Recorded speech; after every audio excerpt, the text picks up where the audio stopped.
So magandang araw. Nandito lang ako sa bench dito sa mall. Gagawa tayo ng video. So tong video na to is random topics lang. Siguro magandang pag-usapan natin mga strategy para magkaroon ka ng bembangan. Para makabembang ka ng mga babae, di ba? So ngayon kasi, di ba nakwento ko na sa inyo yan. Trinay ko na yun sa mga katrabaho ko, anim. Hindi siya maganda kasi kilala ka na nila. Kilala ka na kasi nila eh. Kaya hindi siya maganda. Kung gagawin mo man yan sa katrabaho mo, unang meet nyo pa lang, or kakastart mo pa lang doon sa trabaho, gagawan mo na ng diskarte yung gagawan mo na ng diskarte yung babae na trip mo. So, gano'n na lang gagawin mo. Kasi pagkakilala ka na, so nakakategory ka na kung good boy ka ba, nice guy ka ba. Eh di ba sa trabaho nyo, formal kayo. Formal kayo sa trabaho nyo, kaya parang ikakategory ka nila kung nice guy ka man or kung ano.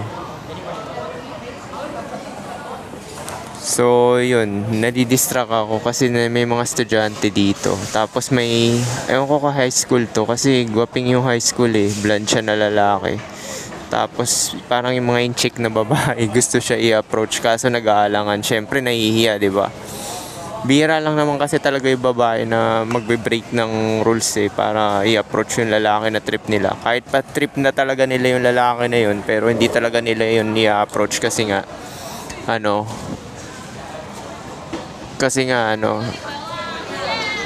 no, promise, babae talaga yung nag-a-approach. Itong dalawang in-chick, ina-approach nila yung lalaki. Kaya sabi ng puting lalaki, may girlfriend daw siya. Grabe, kung ako to, lay na to. Ang ginagawa nung in-chick, meron siyang papel, tapos sabay may number siya. May number yung yung babae. Ina-approach niya yung puti na na trip nila. Iba na ngayon, di ba? Gumagawa sila ng diskarte. Mga high school. So yun nga, nagawa ko na kasi yan sa trabaho, di ba? Sinishare ko lang yung experience ko para tsaka narinig ko na rin to kay Locario eh. Kuwari, gusto mo sa trabaho dahil makulit ka, di ba? So, ang gagawin mo talaga is una pa lang gagawa mo na ng diskarte. Hindi yung papatagalin mo ng 1 month, 2 months kasi wala na. Friend zone ka na niyan or nakategory ka niya na pang long term. Eh paano kung gusto mo ng F-body lang, di ba? So, hindi uubra. Hindi siya uubra kung F-body lang yung gusto mo. Kasi usually sa trabaho, gusto niyan talaga ng mga dyan long term. Meron naman din mga nakikipag-on sa trabaho pero yun nga, konting kulit-kulitan pa yung mga parang chat-chat ganyan, which is hindi siya maganda kasi sayang sa oras. Or kung meron kang referral pussy, di ba? Nasabi na rin yan ni Alan Roger Curry. Kuwari meron kayo isang babae na naka short term doon, which is nangyari sa akin. Kala ko nga papabor sa akin tangin. Poisoning the well. Tama yung nag-comment kasi meron ako naka short term na katrabaho ko isa eh. Siya yung nag-approach sa akin.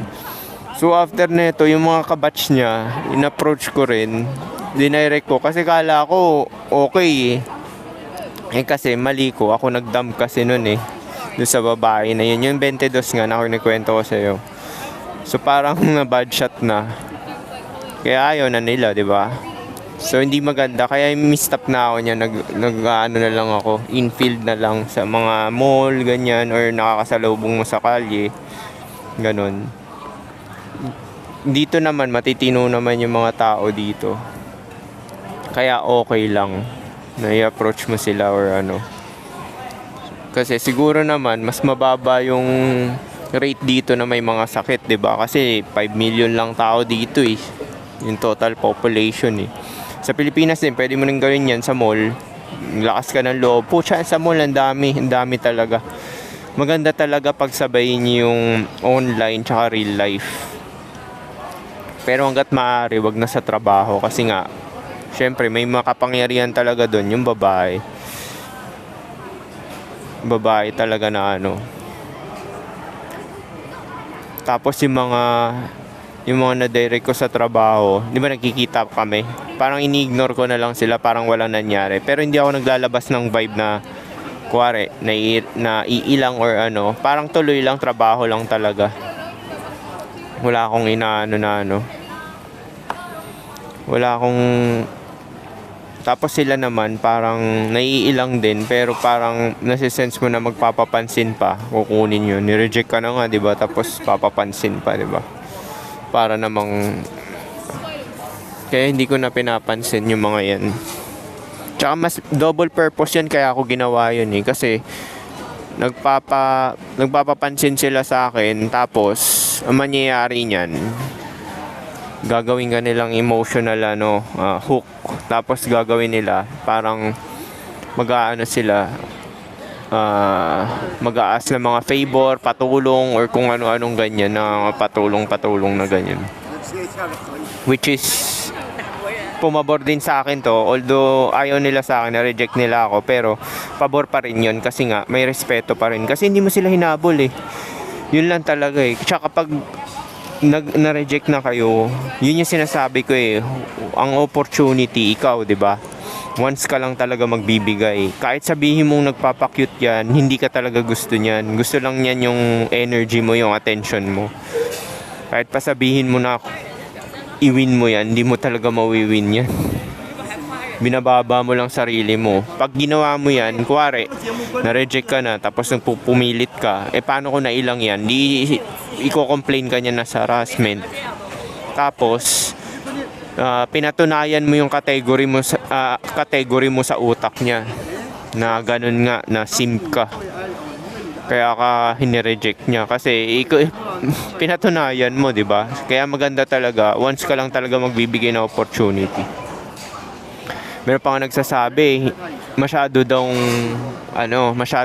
yun, blunt yung ginagawa ko. Or masyadong aggressive. Sa totoo, dapat ka talagang maging aggressive talaga eh. Kasi, para malaman mo yung sinasayang yung oras mo sa hindi, di ba? Para dalawa kayong magbe-benefit, di ba? Makakahanap ka na iba. Kaya nga na sinabi ni Bugoy na Koy, palitan ka real quick. Which is totoo naman talaga, hindi mo sinasayang yung oras. Tsaka hindi mo sinasayang oras niya. Palitan real quick. Kasi itong mga dinirect ko, umabot to ng 1 taon eh. Nagantay kasi talaga ako na merong mag-approach sa akin, which nga yung isa nga yung naging isa ko. Yun yung nagyaya sa akin lumabas. Kaso yun nga, bad impression. Kasi dinam ko yun eh. So, syempre, kikwento niya yun sa mga kaibigan niya, nakakaedad niya, 23, 24. Yun din, mga trinay ko rin yun. Ayaw. Buti na lang, hindi ako sinumbong, di ba? So, yun yung nangyari nun. So, magandang gawin nyo online, tsaka real life. Kasi pagka online, meron din nagpatunay, gumagana yung sinasabi ko sa inyo, yung direct. Kasi may nag-message sa akin eh. Niyaya niya talaga online, tapos nakipag-meet sa kanya, pumayag. Tapos submissive daw sa kanya. So, totoo yan. Dati ko pa ginagawa, hindi ko share yan kung hindi gumagana yan, di ba?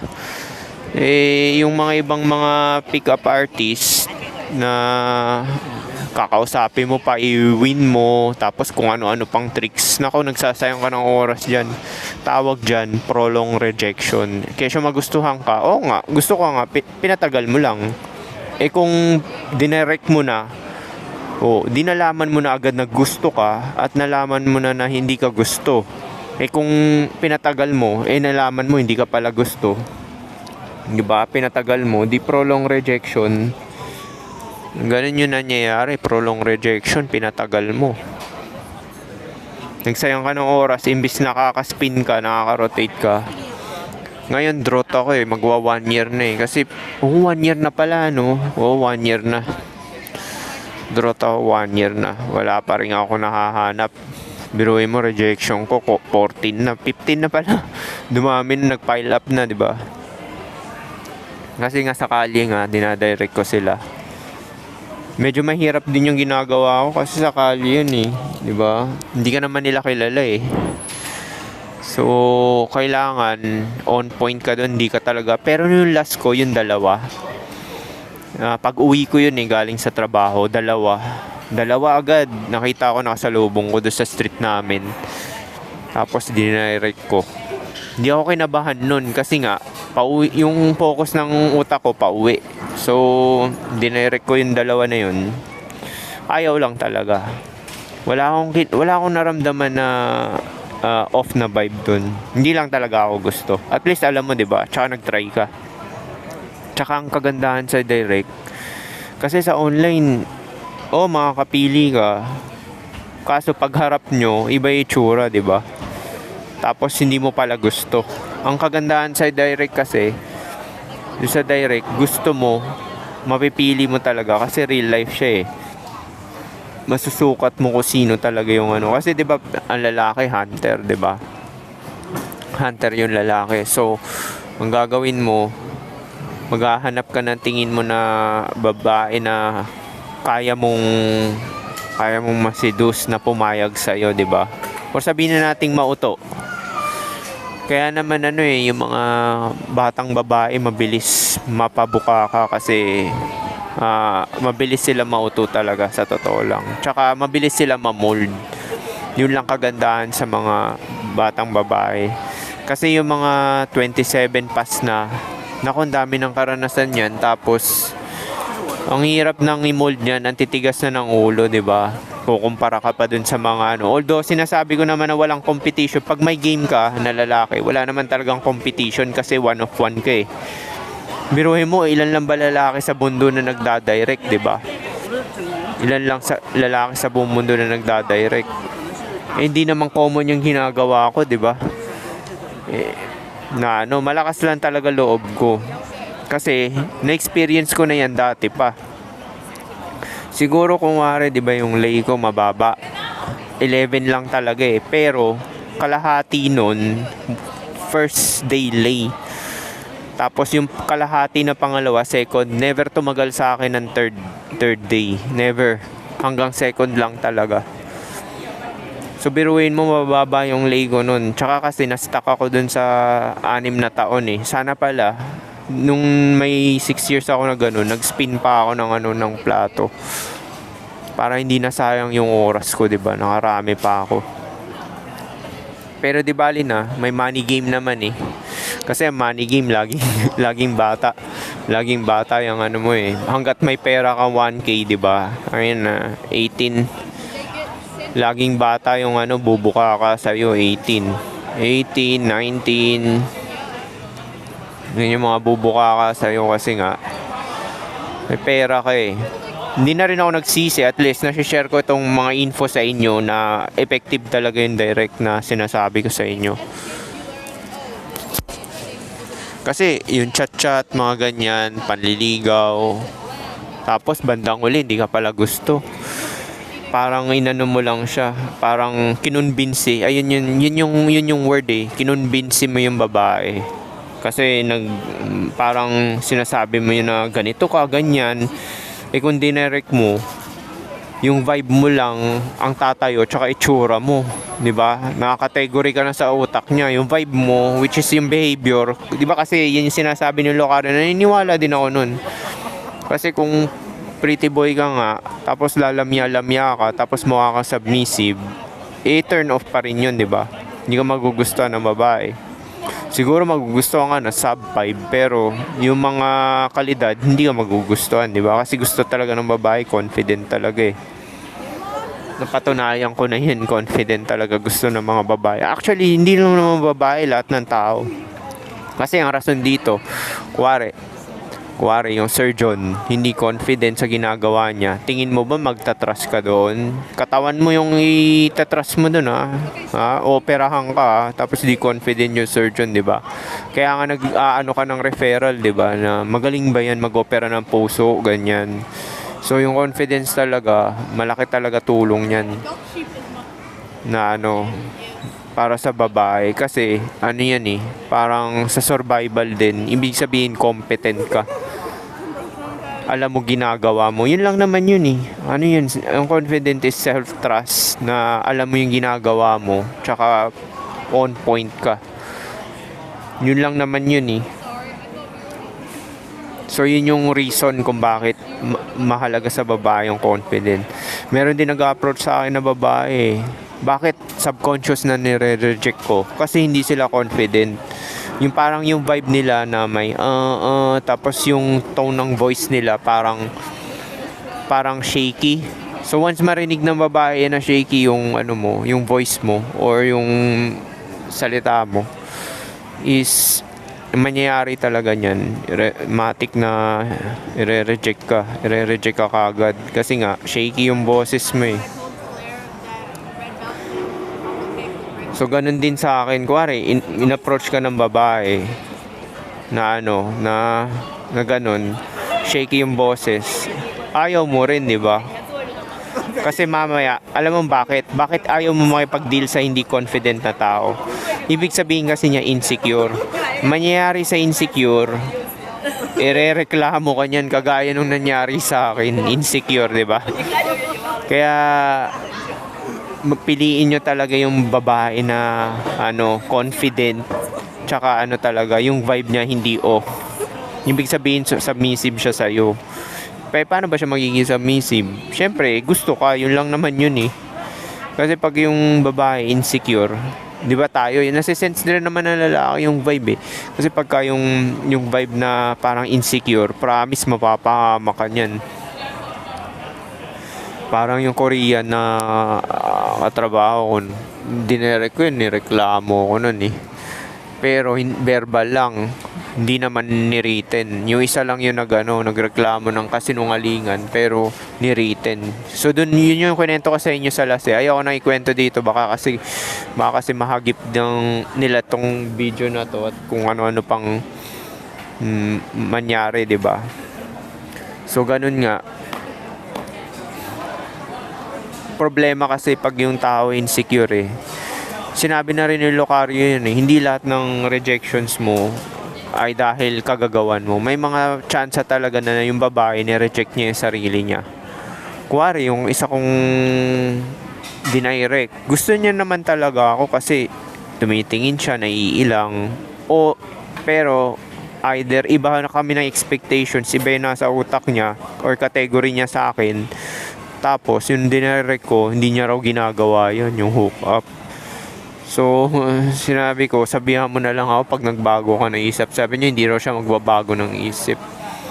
So, hindi ko na inano. Anong ba sabi ko sa inyo? Once lang yung opportunity, di ba? Once lang yung opportunity, hindi ka na magbibigay agad. Kasi pagka kinulit mo pa yan, nangyayari niyan, simping na yan. Simping na yung ganyan. Tapos, wini-win mo yung babae. Parang kinukonbinsi mo na magustuhan ka. Parang ganun lang naman yun eh. Na kinukonbinsi mo yung babae na magustuhan ka. So, yun. Effective yan. Yung nag-ano sa akin eh, nagkwento. Online yun sa kanya, nagdadirect siya. Actually sa Pilipinas, marami akong nakakamatch sa online eh. Doon sa app ko na ginagamit. Effective rin naman talaga yun. Marami kang makakamatch. Marami ako nakakamatch eh. Kaso nga lang, yung mga nakikipag-meet, wala naman ako. Tsaka mababa talaga chance ng ano.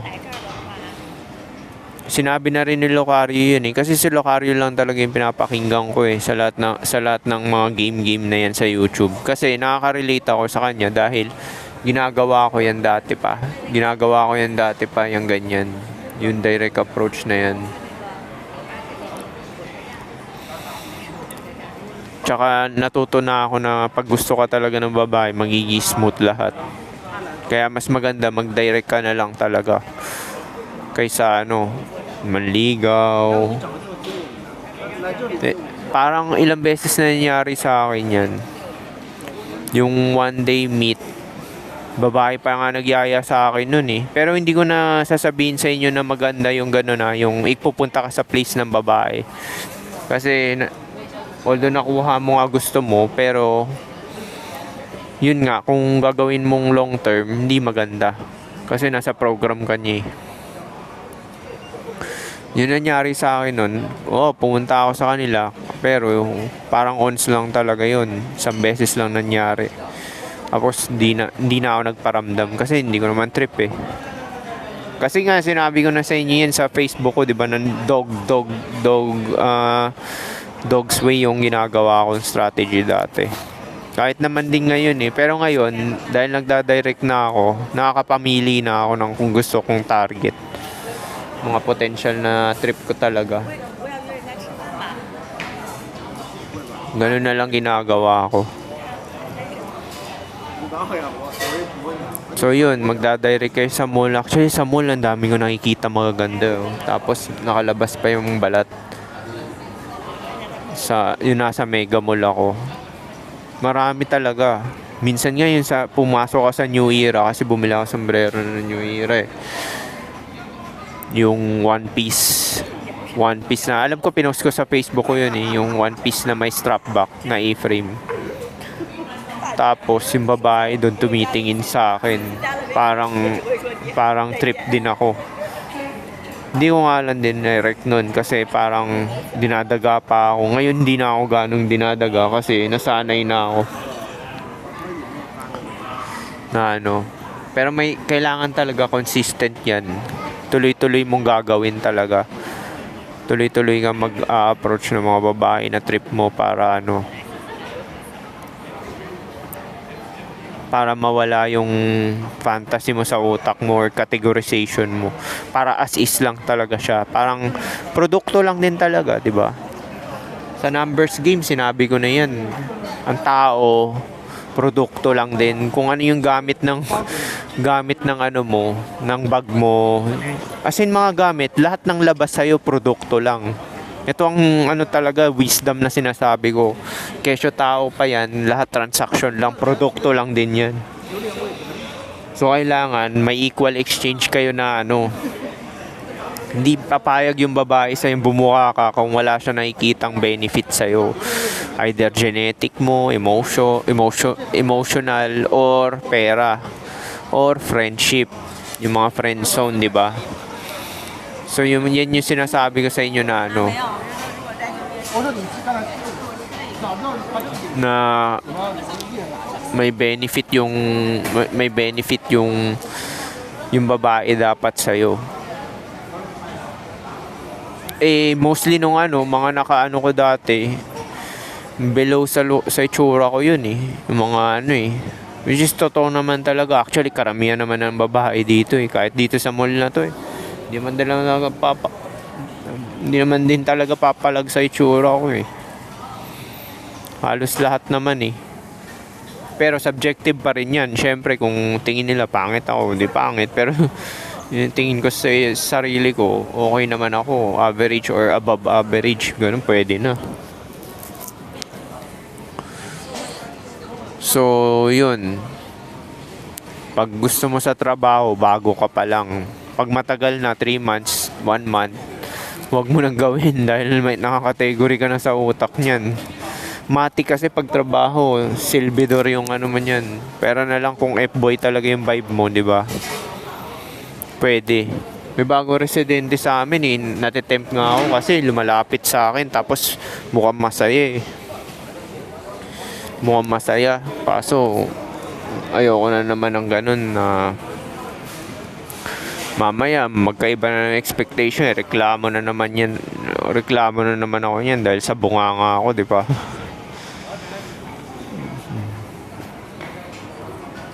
Pero sa totoo nakakainis yung ganun eh, yung nililid ka, yung parang astray, alam mo yung astray? Yung parang pinapaasa ka tapos mapupunta sa wala, di ba? Sa totoo nakakabwisit yun. Kaya nga proponent ako ng direct eh. Although mahirap nga lang sabihin talaga, i-overcome mo yung fear mo, tsaka yung ano, kailangan nasa present ka talaga, wala kang expectations ng end result, good man yan or bad. Kailangan nasa zen ka lang talaga. Para yung vibe papasok talaga sa subconscious ng babae, mararamdaman niya. Kasi yun yung pre-selection eh. Meron bang pre-selected na kinakabahan, anxious? Wala. Dahil ang pre-selected, cocky yan, tsaka ano, yung vibe niya talaga, present lang. Pangiti-ngiti, di ba? Tapos yung boses niya, smooth. Minsan din, pag nag-approach ako, kasi sa trabaho yung ginawa ko eh. Pag sa trabaho ako nag-approach, meron akong anxiousness kasi nga, yung setting eh.